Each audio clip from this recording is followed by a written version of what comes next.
NITROOOOOOOOOO with Nick, Sage, and Johnny.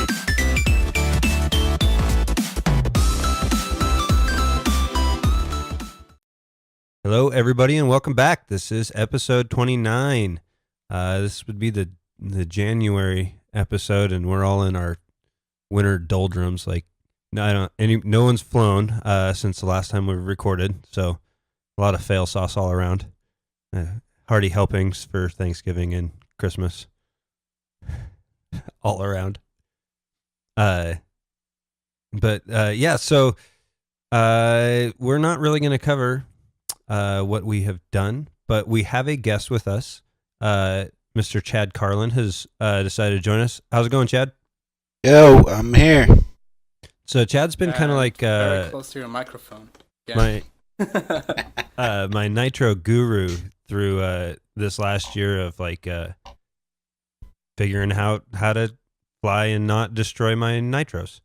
And I had some decent success through the year, so I attribute that at least partially to some of the advice that Chad gave me. So how long have you been flying nitro, Chad? I've only been flying nitro for about 3 years now. Oh, so you just picked it up pretty quick, huh? Like, well, I was into RC cars way back in the day, and I always drove nitro on those. So I was kind of used to the tuning. Okay, so you kind of had a background for it before you even like started flying nitro helis. Yeah. Right on. But let me tell you, nitro helis are way easier to tune. Yeah. Oh, yeah. My buddy had some nitro cars, and he was just like, "Oh, you do helicopters? Like, let's you can help me with my cars." And this was before I ever had a nitro heli too. And I was just like, "Okay, well, do a little reading on the internet." Promptly blow up both his cars, which I think were both partially blown up beforehand anyway. But yeah, it was a bad scenario. I found them pretty difficult to tune as well. But before we get heavy into the nitro stuff, there's a little bit of news. Like Align has kind of released the full they've taken the shroud off the monster fully. The triple pinion monster. Oh my god, dude. The thing that I can't get over is the yellow rotor blades. Yeah, like, they look like yellow teeth. They're the ugliest thing I have ever seen in this hobby. Dude, I don't know. Okay, well, and someone, I won't throw him under the bus, but someone pointed out to me how the yellow shape on the front of the canopy kind of looks like a banana hammock, if you will. Kind of looks like a dong and a thong, if you will. And now I can't get that image out of my head anytime I see the canopy. I'm not going to disagree. It's horrible. I don't know. I don't know. I don't have words for this helicopter. It shouldn't be. I don't know. I'm disappointed, I guess, is all I'm saying. Burn it with fire? On how long it is before they come out with a tin shaft that's going to be lighter and more durable. Oh my god. I don't know. I can't think of anything nice to say about it, and I'm running out of mean things to say too. So, hey, here's a nice thing. They tried. But that's the thing. That's the thing. That's what I was. Though? That's what I was starting, like, and then I gotta think. Did they? At least they tried. Yeah, they put an awesome 3 pinions. Dude, 3 times the power, right? Is that what 3 times the noise. Is that what that equals? 3 times the power? No, yeah. Just noise. Oh. Hey, plus 5 points for maybe it works out awesome. Maybe it works great. Maybe. Whoa, hold on. We don't do that over positivity stuff on this show. No. We just bash the shit out of everything. Yeah, no. Time will tell. I mean, it's all we can do is speculate. But there are some like, I mean, it adds bearings, it adds high speed gears, all of that stuff adds friction, all of that stuff adds maintenance and wear items. So that's kind of the perspective I look at it from, and why I'm not too positive about the whole 3-pinion setup. But yeah, have we figured out if they're all metal or what are they all made of? I do believe that their marketing stuff says they're steel pinions. So steel on steel means use anti-seize or you're gonna have a bad time. Yeah. Have fun with that. Yeah, you'll probably have to lubricate it. I mean, I've got plenty of steel on steel in my Velos, and as long as I keep it greased, it doesn't wear. Yeah, and it shouldn't be that much of an issue because it's a nitro. It's going to be covered in oil most of the time anyway. No, really. Self-lubing, just like a vagina. Do we have to bleep that? No. He's just making an analogy. Sorry, kids, cover your ears. No, a lot of our listeners may not be able to relate to it, but I know Nick can't, so. Oh. That's right, I called y'all nerds. I made a shirt that says that. Has a picture of a nitro on it, and it says self-lubing just like a vagina. There you go. I love wearing it out. Everybody's trying to read it.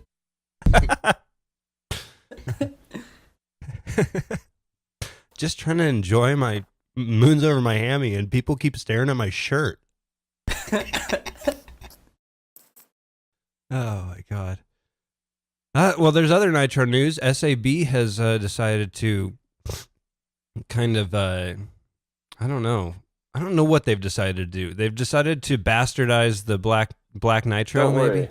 They've released their 26th model. What is the difference on this?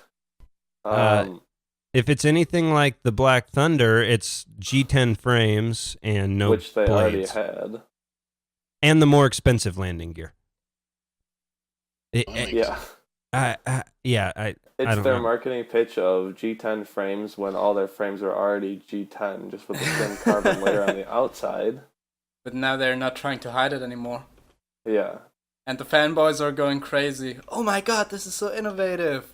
Gimme. When every crash they've ever had has white stuff in it that's not carbon. Yeah. Well, the only reason they keep bringing out models is because all you guys keep buying. Not I'm definitely not you specifically. But yeah, but you're absolutely right. It's because people like them, people buy them. But it's crazy. The amount of models they have produced in the time they have been in the hobby is nuts. Yeah. So it's just pretty wild that. So it's most of the stuff is just plug and play Lego style with 90% retained and just a couple upgrades. Yeah. But don't worry, guys. They're releasing new models. It probably uses this. It probably uses the same new boom that they were able to reduce costs on for the Black Thunder Sport. Yeah. Probably uses that exact same boom. I mean, I wonder if that one has wood inside it. It was probably a why not proposition. You know what I mean? As far as like, well, we did it with the electric. We could do it just as easily with the nitro. Why not? But the funniest thing about it is not even the hardest SAB fanboys can't keep track anymore of what's on the market. Oh, I know. It's insane. What's current, what's like considered a... But don't say that to them because it's offensive and they'll argue with you. Whoops. I'm ready for it. Drop me an email. Like... Taking all comers. Like, people even are forgetting about that the first Black Nitro was a 650 or even called Black Nitro. Oh, Going all out, calling it Black Thunder Nitro or stuff. Yeah. And these people are like, their lives are dedicated to SAB. It certainly seems that way. But, if they have the best manual on the market, it doesn't matter. Oh, yeah. Nick had one of his moments on Facebook. Yeah, I decided to comment asking how these people keep track of them.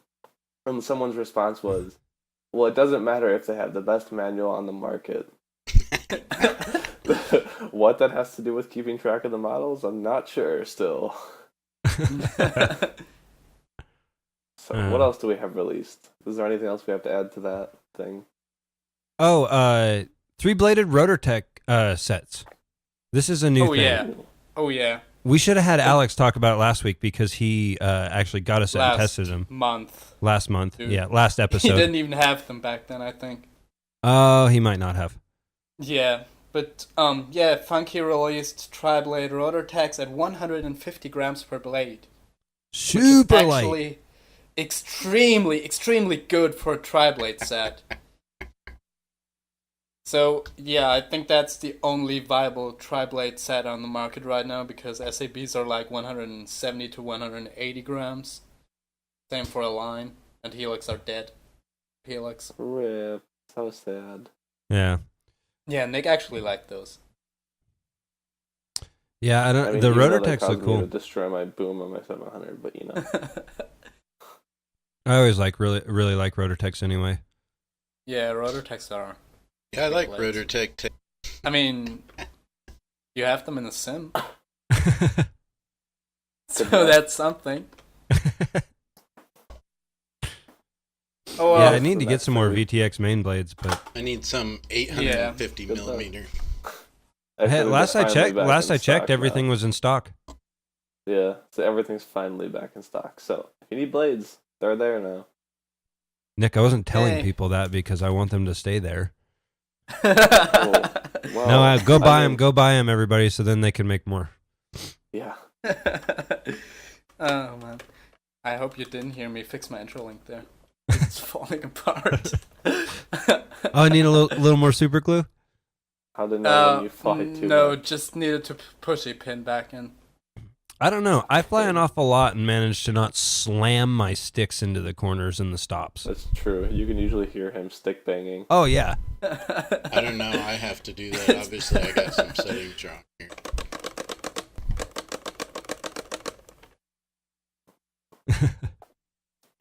But other news, Accuracy has received a couple updates over the holidays. We are now supporting VR. What? What? Keep talking. No. Do tell. I said you're a fanboy. I do work for them.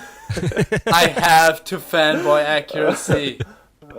No, the new updates have been good though.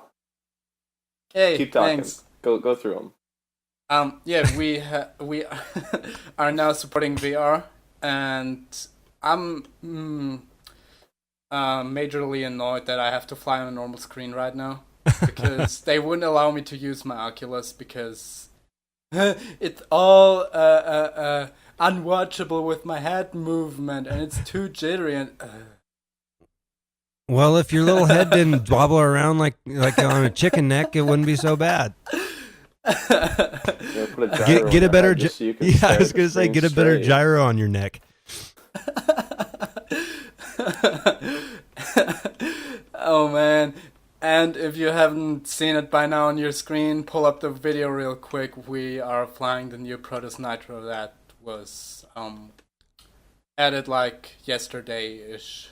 Yeah, it's like a total Protoss Nitro party going on in here. I don't even have the except for Protoss Chad. Nitro. Except for Chad and the Rave. Yeah, you do. Yeah, you should. Yep, you should if you're on beta. Is he on beta? Chad's flying the Rave. Where's the NX7? Chad's flying the Rave, and the Rave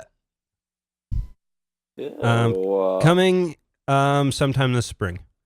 I can say. I can give you sometime this spring on an NX7. Oh God. We don't even have CAD for it. We need a logo 550. NX7 won't be so bad. I've got what I need to make it. Nice. Logo 550 wasn't even bad either. We need one of those. Logo 550. Oh look, yes. Chad has the Nitro. Can't we just scale down one of the other logos? We can take the 600SX, make the grip smaller, adjust powertrain, make the boom smaller, Boom. just So, canopy. The other new news. Before you guys start going all the way into that, That's okay. I was going to bring it back around, but thank you, Nick. Lynx Thank you, released Papa Nick. Aluminum Neo case that in the beginning they claimed fit all the Neos. It turns out it doesn't fit all the versions of the Neo. This aluminum Lynx case has the special distinction of being an even bigger fail than the original fail case. And the original Neo case isn't even that bad. Come on. It breaks when you breathe on it. So yeah, they I've released had an a aluminum Neo, case. never It broke. doesn't fit half the Neos from what everyone says, and the printing on it is in the wrong order. Yeah, so but people come just on plug the now. stuff in If it's backwards. printed backwards, That's great. You just put the thing together. You really think that the direction changed? You gotta look at yourself for a minute there. Yeah, well, yeah, for sure. I mean, if you're not paying attention, though. Yeah, let's if you're face not it, paying half the guys that are attention, running around and changing these aren't the ones that should be running out and changing them right away. that's true. They're They doing printed it for the bling. on the way that the old V-bars were, the blue line and silver line. For those it would fit, but they flipped it on the Neo. Oh my gosh. Yeah, and that's part where of my confusion would come in. Yeah, for sure. Well, I like mean- for me, I know I double check almost every single time I plug those. Like if I don't have anything plugged into a flybarless and I need to plug in whatever, servos, power source, whatever it is, and it's the first thing I'm plugging in, I'm like triple, quadruple checking it every time. Yeah. I mean, it's not bad if you plug it in reverse. It will just not work. It won't fry anything because That's good. That's the Yeah, good. design is there's actually positives in the smart, middle. but still, it's kind of Well, annoying. and it's positives in the middle, so it doesn't really matter. It's Yeah. It's just not. It's we just it's fun. not gonna power work. the wrong It's spot. it's Good just effort. funny. Good effort. Yeah. You probably got a bunch of people thinking, this new case bricked my Neo. And you were No, the just don't dumbass plug that it in plugged it in backwards. I like the people that were cutting. True. There was people legitimately cutting their Neos to make them fit. Like, Oh my why would you go cut your gyro to make What? it fit? Ugh. Yeah. People, Dude. I'm like, are you serious? You just cut, like, some people are going as far as cutting, like, the plastic shrouds off of where the satellites plug into. I will Oh fuck, Lynx. I will modify a lot of things. But a Flybarless gyro unit isn't one of is not one. I mean, you could chip away a corner of the PCB, but still. You Well, yeah, could, why? You but- could, but why? but Yeah, yeah. but is it really worth the trouble Would you when you willingly could just do fly? that? When you could just fly the original case and not be an idiot about it when removing or installing it. No, I gotta say the problem is widespread enough to say that that's a moot point. If as many people have had a problem with it as have had a problem with it, it is a design issue. No matter if you have had a problem individually or not, enough people have had a problem with it that it's gone past the stage of a debate of whether it's a design issue or not. We should go back to cooking plastic. Boil that plastic. Plastic soup. I mean, it works. Yeah, well, Makes some it less some brittle. compounds, some compounds it doesn't make a difference. Some compounds it, and I'm not smart enough to know what Me is what. either. But like, It works I in know logo boiling skits. Delrin has no effect on Delrin. Like it doesn't. You can't strengthen Delrin by boiling it. Yeah, I mean, it works on the logo skits. There's as far something as I wrong with know. the sim. It won't Yeah. stop crashing.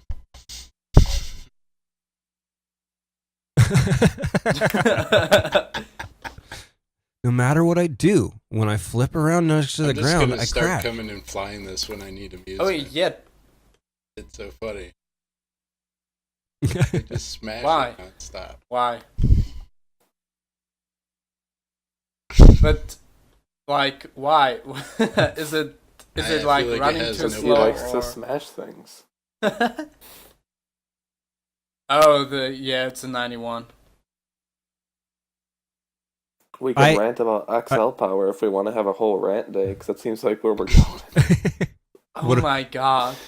How Okay, is go no ahead. one ranting about Cracks open can of worms. Okay, go ahead and rant about XL Power real quick, and then we'll go on to our Nitro topic.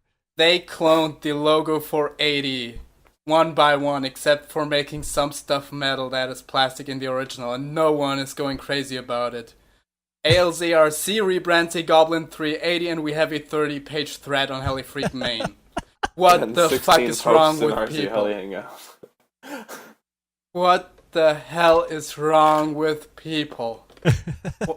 And why is no one ranting about the XL Power 700 stealing the Logo 700 main rotor head one by one?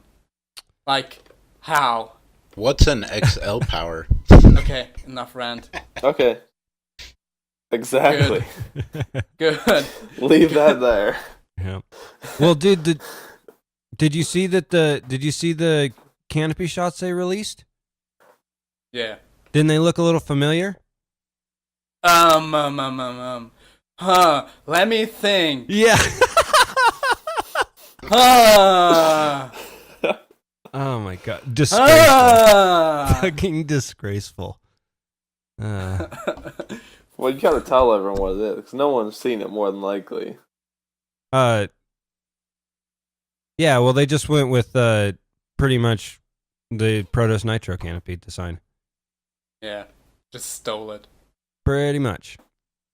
I would say we could put the picture up, but let's face it, then we're advertising it. Yep, exactly. No, we're just going to say, if you want to find it, if you want, that's fine, but we're just going to say... endorse that. We're just going to say disgraceful and move along. Yeah. All right. So those noisy-ass things, let's talk about those. These noisy-ass fun machines. They drink awesome juice and spit fire and smoke. And suck, squeeze, bang, and blow. Suck, squeeze, bang, blow. They don't even do that. It's all in like one. No, they still have to suck, squeeze, bang, blow. I guess, yeah, you're right. We're talking nitro. We're talking Nick, nitro. Your lover Ellison 8250 also does suck, squeeze, bang, blow in one continuous motion. You can do it to me all day long. Like 3.5 hours, and then you have to give her more fuel. More go juice. It's all about that ox tank. Last longer. All right. Well, we're talking nitro today. And go.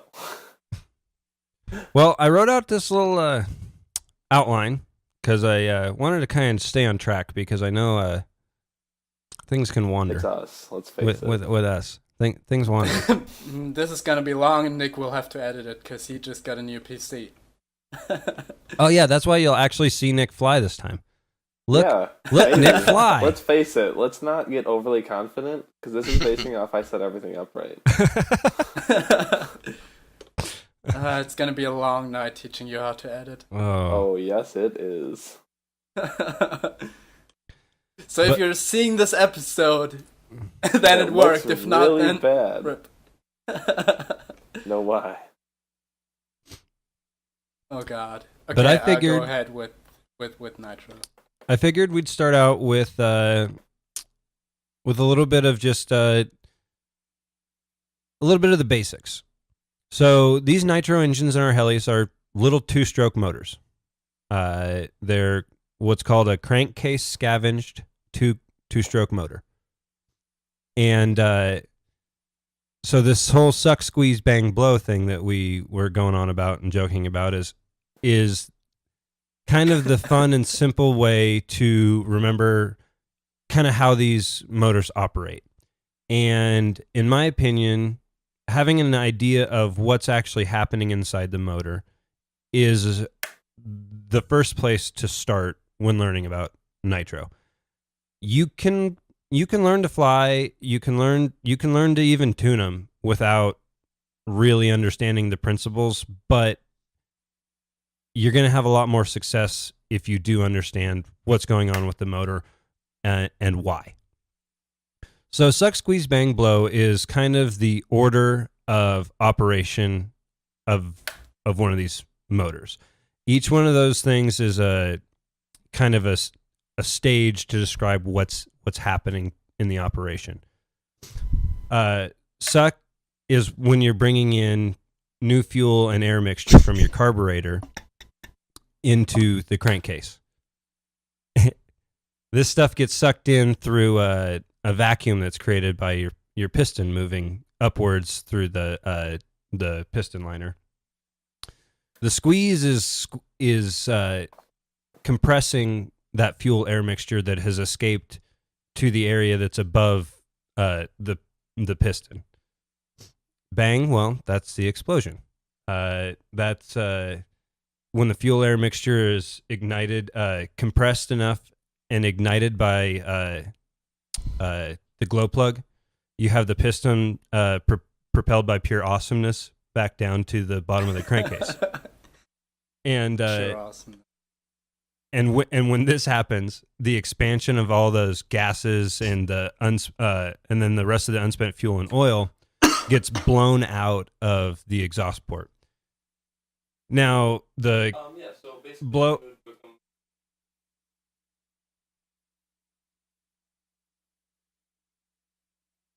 Okay, so Nick's doing a thing. Good job, Nick. We'll just wait and edit this out. Dear viewers, if you're hearing this, Nick was not thorough with his editing. I thought Nick was trying to talk to me, but there was a problem with his mic or something. I thought that too. I think he's on the phone planning a tour or something. Doing his helicopter pilot stuff. Huh. All right. Okay. So after the blow phase, so the whole suck squeeze bang blow is like that's one. It's like one cycle of the motor. That's like one. It's one revolution cycle of the crank. One. It's not a revolution of the piston, but like one. One revolution of the crankshaft of the output shaft. Yeah, one cycle, but basically one cycle for every cycle. It does all four of those steps for every cycle the piston makes. Yeah. Okay, so some of the excess fuel and oil that don't get burned, because if you don't have an absolutely optimum tune, you're going to have some, and even if you do have an optimum tune, you will generally still have some leftover fuel and oil after the combustion process. And that stuff gets shot out into the muffler along with the pressure wave that was created by the combustion. Well, any tuned muffler is going to have this like kind of cone shape inside of it. And that cone shape is specially designed to take that pressure wave and point it back into the motor. And what that does is during the suck phase, you actually get some of the fuel and oil that have already gone through the combustion process and just didn't get all the way finished up. Some of that actually goes back into the combustion chamber to get kind of reused. It's called scavenge. Mm-hmm. And so the better the tuned pipe, the better job it does at scavenging out all that extra unspent stuff. So nitros do not after fire like cars do. Because I mean, the muffler is hot, but how hot does it have to be for the fuel to ignite? I don't know, but I do not think that there's any combustion going on in our nitro mufflers at all. There is not.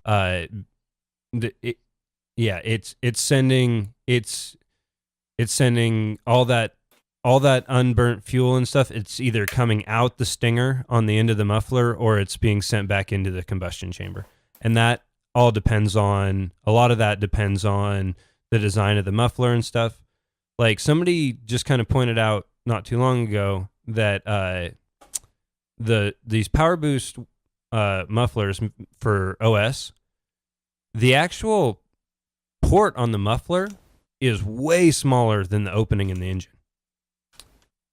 Mm. And so there's kind of some debate about whether that's there to help with scavenge by blocking some of the, that excess fuel and oil from even leaving the combustion chamber really, or the crankcase in the first place, or if it's a restriction that's, restricting the pressure and actually hurting the motor's performance. So there's still a lot of debate and kind of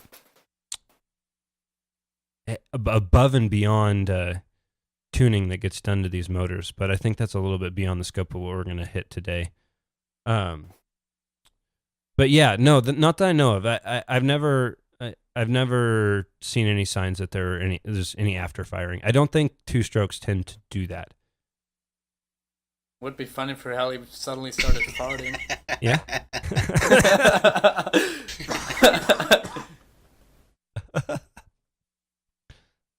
I mean, cars with DSG do it. Like, it's faster to cut the ignition than to cut the fuel, so they just do that. Fuel gets pumped out the exhaust, and then, well, it farts when the fuel ignites in the exhaust system. Yeah. Yeah. No, I've never heard it. Huh. I'm gonna send you a video. It's hilarious. Yeah, I'll have to check that out.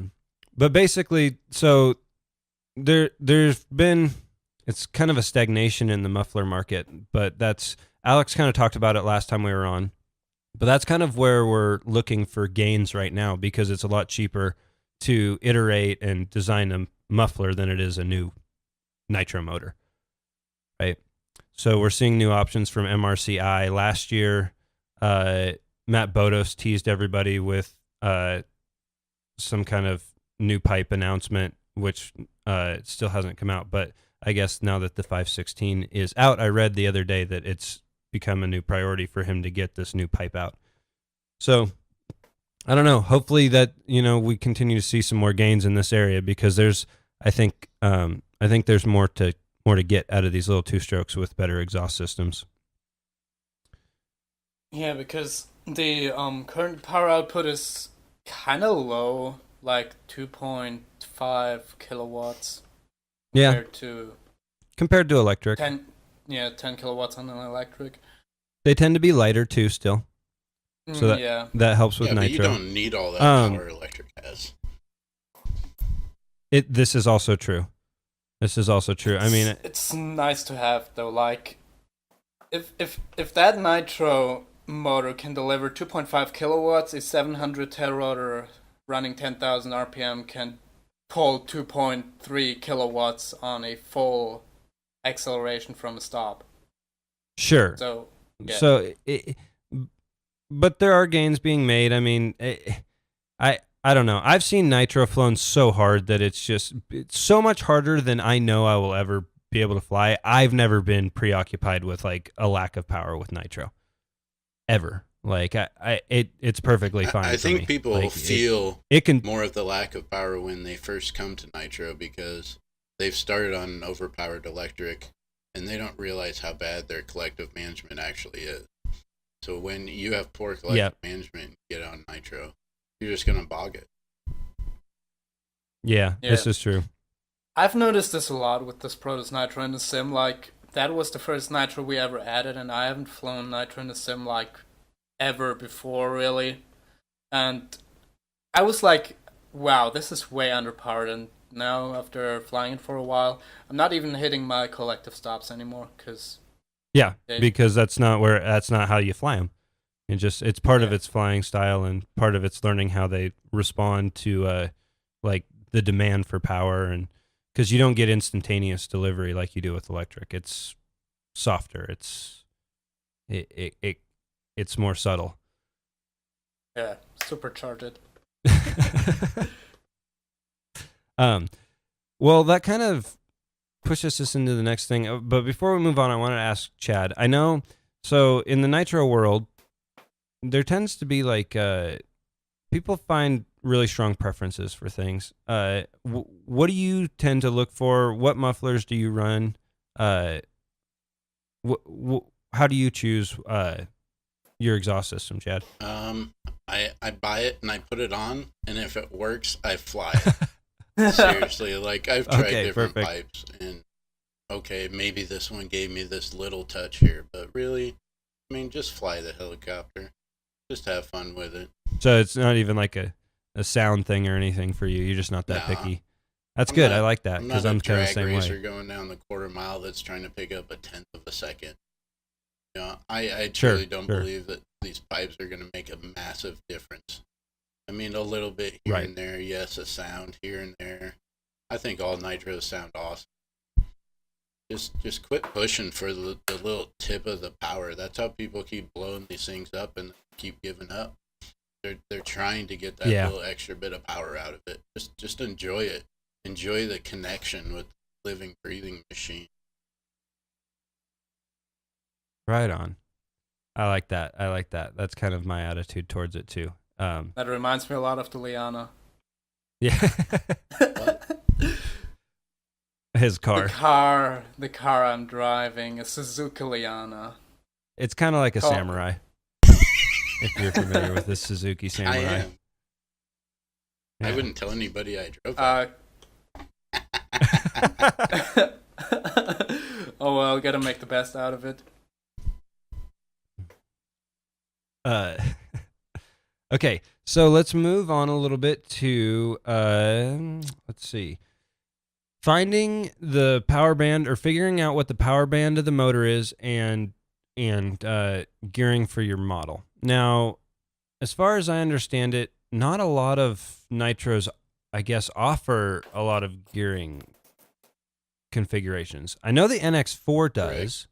There's several different pinions you can get for it. Unless you're on the newer line, then it offers all the gear. I believe the Goblin also has different pinions.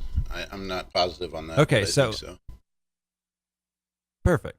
So there are a couple out there, because power band and gearing is very important with the nitro, and because how you gear your helicopter is going to depend a lot on the power delivery that you get, right? So what we like to tend to do is gear these things so they will what's called ride the pipe it when you load the head.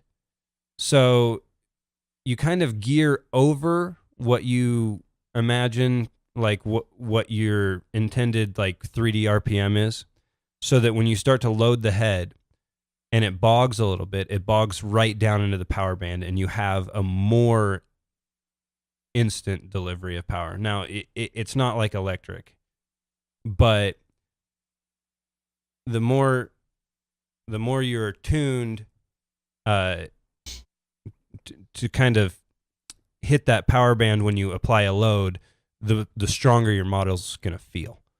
We should, at this point, throw a diagram of power and torque over RPM on screen. Yeah. Because it makes this a lot clearer. Yes, it does. And I think that you can actually find ones for our nitro motors if you were to Google. Yeah, because what this power band is, what Sage is referring to, is just the RPM where the motor outputs the most power. Like, you see, an internal combustion engine will climb in power and torque output up to a certain RPM, and then it will drop off after that, basically.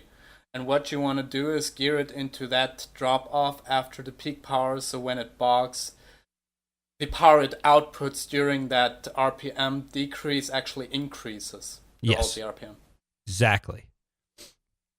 Exactly. So part of this, after the gearing portion of it, and the gearing portion of it is just finding, picking the head speed that you want. And so like me personally, like my nitro flies a head speed higher than what I fly on my electric. Why? Because I don't have gearing options for my nitro. I have one gearing option. And so if I want it to be geared properly, that just means I run a higher head speed than what I normally would have chosen. I think I run like 19. No, according to my gearing and according to OS, the where peak power is like 1960, 1975 on the head. And so my governor is set for like 2050. So that when I start to load the head and it bogs down, it bogs right into that 1950, 1975 head speed range where I have the most power. Yeah, sounds about right. Yep. Okay, so here's a question. Okay. Why is nobody flying low RPM on a nitro? I mean, sure, you are going into a lower power region of the power band of your motor, but you're also decreasing the load on the blades drastically. Because they suck at that RPM. You know, I don't know. I mean, I guess kinda if there's wondered the more same. gearing available, you could make it work. I mean, is it possible is what I'm asking, because this Protoss here, lowest RPM setup is 1400, and I can still quite comfortably fly it at that. You can, but when on the real nitros, it just bogs them really hard when you try and like bring the motor down low. Yeah, because you're not anywhere near that power band anymore. But it's power band's relative when it gets to that.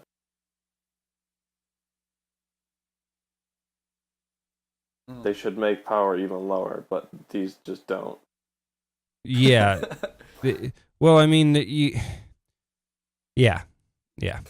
I just don't flat out think they make very good They don't power. have enough power, basically.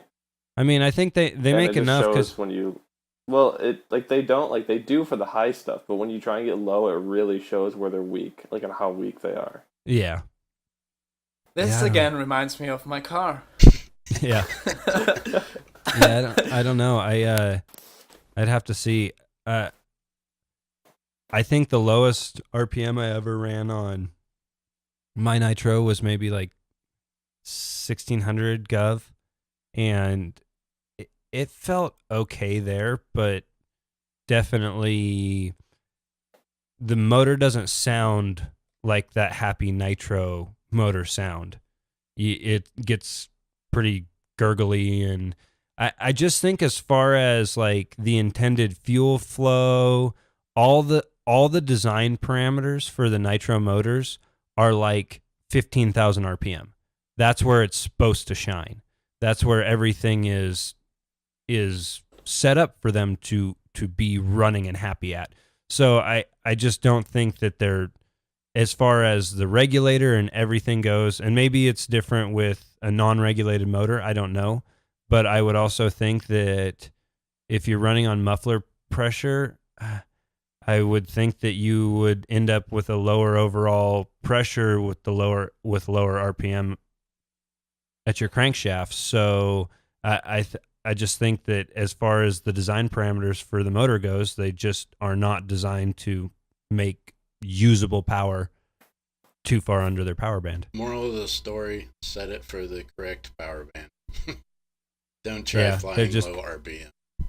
They're just kind of a special beast. Or nothing. If you can keep it loaded, go for it. That's the Tim Jones style, right? 100% wide open throttle, load the head 100% of the time. Run away. Yeah. Blow it up.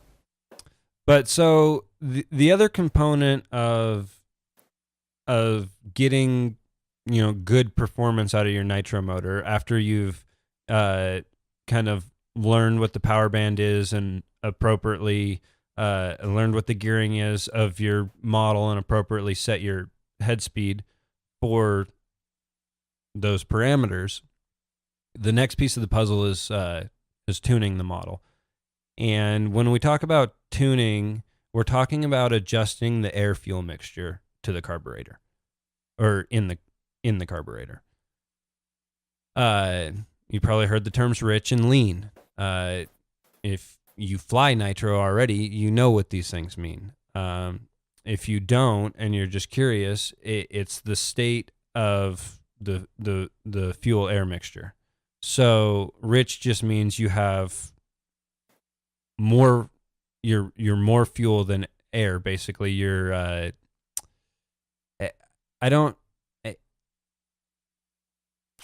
it just means more. It means you're more fuel heavy than air heavy. Lean is the opposite. Lean just means you have more air than fuel in your mixture. Correct. And this is the part that scares everybody. Right, because this is the part where things start to get a little bit nebulous and experience becomes indispensable. So this is the part where you're either flying, blowing up your motor, or it just won't run. Yep. Correct. This makes or breaks the nitro. So when I learned how to tune, I literally watched Tim Jones videos on YouTube of him just doing climb outs and watching purely for the smoke. And that got me a baseline, but then I started to notice different decrease or an increase in power and just start playing with it from there. And eventually you learn it by sound. But smoke is definitely, at least if you're in normal temperatures, I mean mid-range temperatures, then smoke is a good baseline to go by. But once you start getting too hot or too cold, I mean, you can't go by smoke anymore. Right. Yeah, and that's kind of what I found. And when I started flying, it was really nice because it was normal, 70 to 85, maybe 90 degrees Fahrenheit outside. So just a really normal, comfortable, outside temperature. And I was able to kind of use the smoke to be my first best indicator and kind of get that baseline. But you can't, like Chad's saying, there's so many things that affect nitro, right? So temperature, you're saying like we keep talking about temperature. Well, temperature affects nitro big time because it affects air density. Yeah, especially when it gets, I mean, for example, it's 12 degrees here right now where I'm at in Kansas. But if... so the air's like a brick. Yeah, exactly. Now, this can be awesome for nitro if you know how to tune, if you dump an extra fuel in there as well. But if you just go out there and, you see all of us online saying, oh, yeah, the winter is nitro weather. You get tons of extra power. Well, that's the first thing. The first winter I had with my nitro, I had a YS-120. And I got out there and I flew it and I'm like, oh, shit, this thing is crazy powerful. And that was because I was running crazy lean. Yeah. And next thing I knew, it landed and it never started again. And the inside looks like, I don't know, sandpaper. Oh, man. Well, it's almost counterintuitive, right? So unless it's like what I was talking about with having that baseline understanding of what is really happening inside your nitro motor. Because you think about it like this, like on a really basic level. It's cold outside. The motor will stay cooler. Well, when I lean it, it gets hotter. So I also get more power when I lean it. But now it's cooler outside, so my motor will stay cooler. I can lean it a little bit and get some power out of it. Right? That's baseline logic, right? If you don't know what's happening in the motor, it'll stay cooler. I can get more power out of it because it won't get as hot if I lean it. But that's bad because, like we were talking about, the temperature, air density, air gets denser. You need more fuel to combat the denser air. So you actually have to get richer in colder temperatures. It's just like throwing a supercharger on there. You're forcing more air in. You got more air, you got to get more fuel. Yep. Yeah, so it's those little things about understanding what's happening with the motor that can make or break the experience. I haven't done much. Technically, aren't you getting the same amount of air, just denser air? It has more oxygen, though. Yeah, but it's not technically more air. It's just denser. No, it's more because more air will fit in the. If you up the density of the air, more of that air will fit in the same volume. Yeah, I guess. And that means more oxygen, and that means it's automatically leaning up. Yep, and so yes, that's exactly the right way to think of it, Jonas. It is leaning out.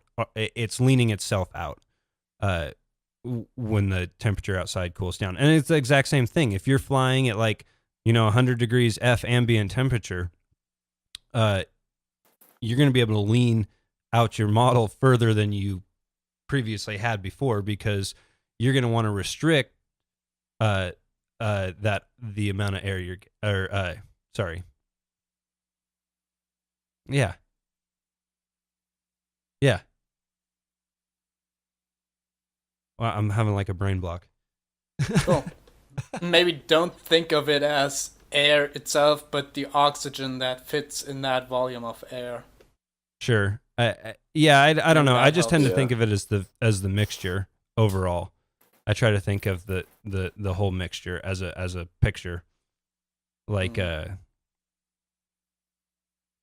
but the thing is, we don't have like so I've talked about this with other guys before, but we don't have this like, we don't have any magical like, sensors that can, look at your exhaust and figure out where your needles need to be.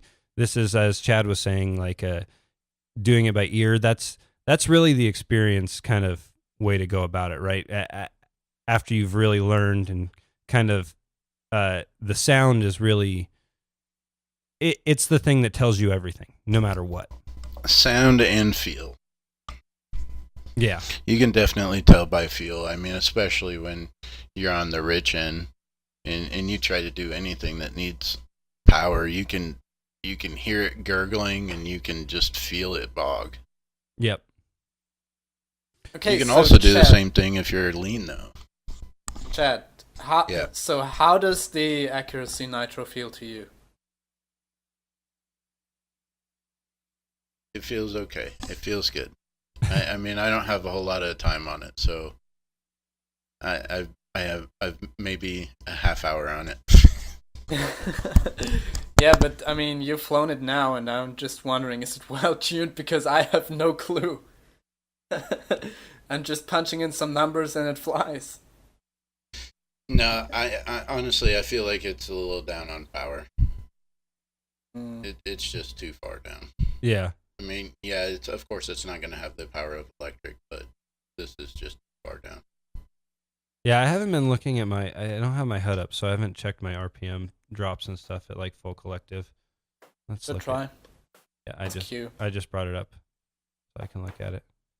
So I've 2050 on the Gov. If I bring it into, like a full collective hurricane. Hold on. Ooh. And you know what? Maybe mine's set up incorrectly because I could do a full pitch climb out and at like 100 feet it just like dies. Yeah, that doesn't sound quite right. Yeah. No. Yeah. I'm getting a little bit too much RPM drop, I think. But this is also the OS 91 that's in this helicopter too. The 105 will have more power, and I know that the way mine's geared, I drop about 100 or so RPM, 100 to 150 RPM to ride the pipe, and that's my 105 regulated in real life. Mm-hmm. But yeah, mine settles at 1950 RPM in a full collective climb out, so that's about 100 RPM drop. Where are we at on time here? Oh well. We are at an hour. So okay, so that pretty much, I mean, it gives a little bit of an idea of tuning. I think we're going to end up having to do a kind of a part 2 to Nitro here, because I think we want to talk about tuning a little bit more in depth. We want to talk a little bit about regulated versus non-regulated and what's going on there, because that's kind of a big thing, and kind of more some of the symptoms to look for rich and lean, and I think yeah. So we just got more to talk about, and not any more time to do it right now. Chad, thanks for joining us. I think we'll try and have you back for that part 2 if we can, if you're available. Absolutely. I'll be there. Awesome. Well, thanks for joining us, everybody. This has been episode 29. Find us on Facebook. Leave a comment. If you have any questions about Nitro that you specifically want answered, let us know, and we will cover those specific things in the follow-up. Otherwise, we will see you in part 2. Okay. Bye. Sounds good. Bye. Bye.